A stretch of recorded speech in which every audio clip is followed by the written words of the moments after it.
Well, yeah, I think our situation is pretty well known. We're trying to get. We've got some players that need contracts, so um, important players. We've been working at it for a while. We'll continue to do that. So our goal. I know there's been lots over the course of the last couple of days. I was kind of hoping the cell phones would go down a lot earlier, maybe stay down. Um, Including ours? yeah, your guys is. But our whole focus has been getting these guys signed. And like I said the other day, we'll continue to do that. Um, in Johnny's case, up until we can't. But we remain optimistic. They're important players, and that's what we're going to focus the next few days on. You do end up in a position where, without clarity, you probably have to have plans B and C and sort of strategize around different potentials. You just put in that position, aren't you? Yeah. You look at all the options, but again, our focus is on Plan A, and until such time as Plan A is not a reality, we'll focus on that. So that's really the only focus is trying to get them signed, and we'll continue working at that end. Is it fair to say, if you don't mind? Sorry, Pierre? Is it fair to say that where it's at right now with Johnny is that they're still open to the dialogue with you guys and the possibility of coming back, but it sounds like they want to hear what's out there as well? No, I wouldn't categorize it. I think both sides are focused on trying to get a deal, and these things take time. We've seen it in the past. I know there's lots.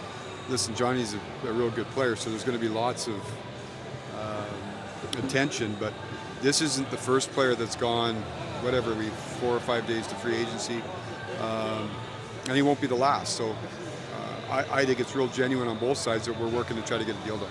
You mentioned optimism before. Where is that optimism? Is it growing? Is it a growing sense of optimism, Brad? I'm always optimistic, Greg, until told.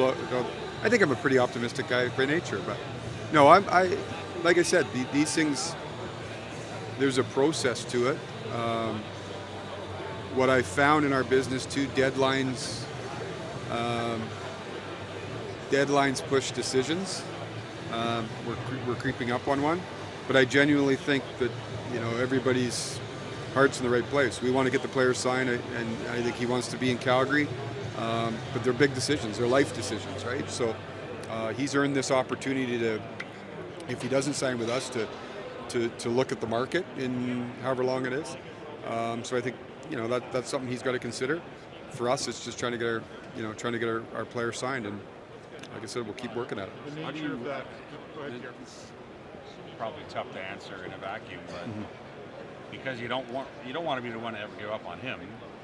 But if the market opens and he says, "Well, hang in there," because we may realize that you guys have the best offer.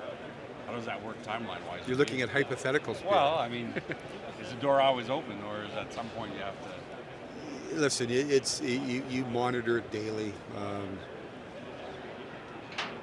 My hope is that we're going to get something done before it gets to that.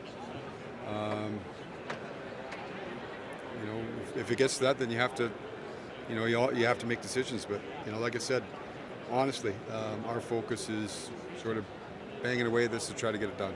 And if I didn't think that it was possible, then we'd probably turn our attention somewhere else. But and that's not to say it's a slam dunk, but when you think that there's a deal there to get done, you keep working at it. Is there any update on Chris Tanev's recovery from surgery, and how does his status kind of change your approach to free agency when it comes to your movement?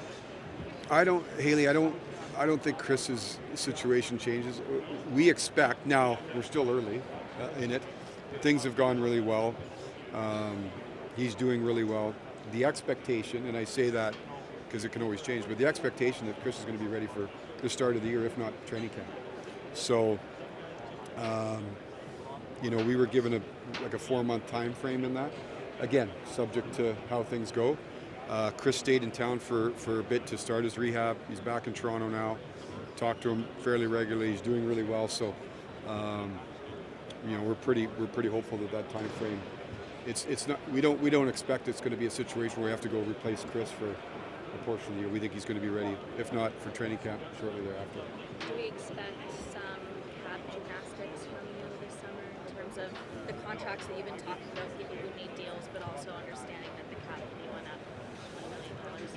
Yeah, we knew what the cap's going to be. You're trying to figure out what those deals are going to be, what room you're going to have. We're going to probably have to, depending on how those deals come in, then we're going to probably need some room. So we've got a few balls in the air. Nothing was finalized. It doesn't mean there's lots of things in the air, but there's sort of a batting order. One triggers the next. So we've got a few things that we got to deal with, and we're trying to peck away at it.